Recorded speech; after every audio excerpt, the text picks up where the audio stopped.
जिस समय बूथों पर भारतीय जनता पार्टी के गुंडे कैप्चर कर रहे थे, पीठासीन अधिकारी बटन दबा रहे थे, पूरी तरह से लूटपाट किया गया।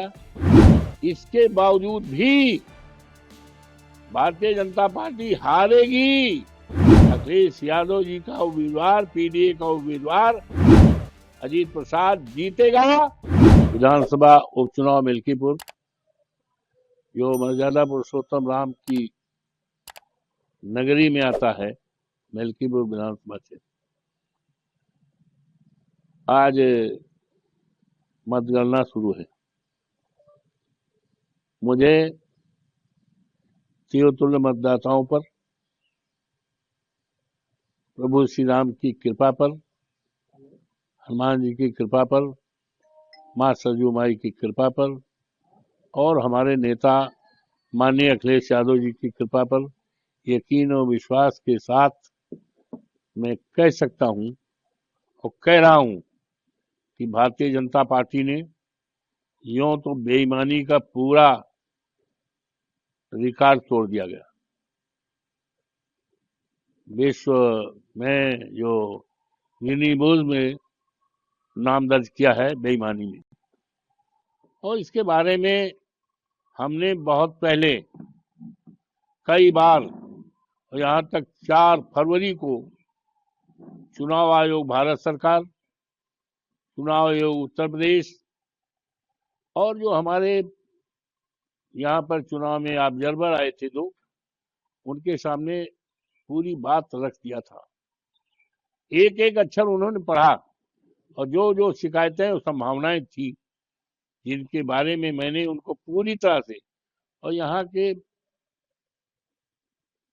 दैनिक जागरण को, अमर उजाला को, जन मोर्चा को और सबको दे दिया था।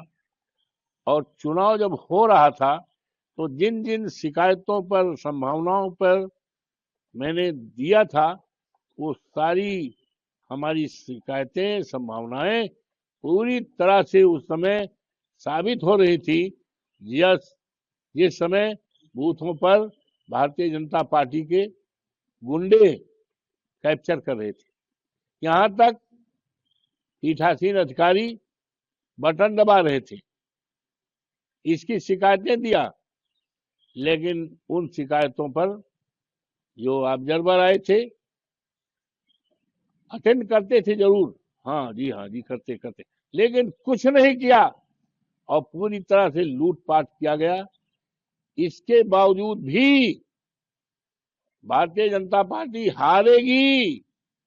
समाजवादी पार्टी का उम्मीदवार, अखिलेश यादव जी का उम्मीदवार, पीडीए का उम्मीदवार अजीत प्रसाद जीतेगा और एक इतिहास इस देश में कायम होगा कि मर्यादा पुरुषोत्तम राम की धरती पर जिस तरह से भारतीय जनता पार्टी ने प्रभु श्री राम की मर्यादा को खंडित किया, फर्जी वोट डलवाया, कार्यकर्ताओं के पीठ पे लाठियां मारी, पुलिस के लोगों ने न जाने कितनी भद्दी भद्दी गालियां दी, ये सारा रिकॉर्ड बनाया है बेईमानी का। और अफसोस है कि चुनाव आयोग पूरी तरह से खामोश रहा। ऐसा लग रहा था चुनाव आयोग भी सरकार के दबाव में आया है। जिस तरह से यहाँ के अधिकारी चुनाव में दबाव में आकर योगी जी ने जो कहा था चुनाव जिताने का, समाजवादी पार्टी को हराने का, वही काम किया। लेकिन इसके बावजूद भी आज मतगणना हो रही है, समाजवादी पार्टी जीतेगी, भारतीय जनता पार्टी हारेगी और देश दुनिया में एक इतिहास बनेगा और भारतीय जनता पार्टी के सफाया की शुरुआत मिल्कीपुर से होगी।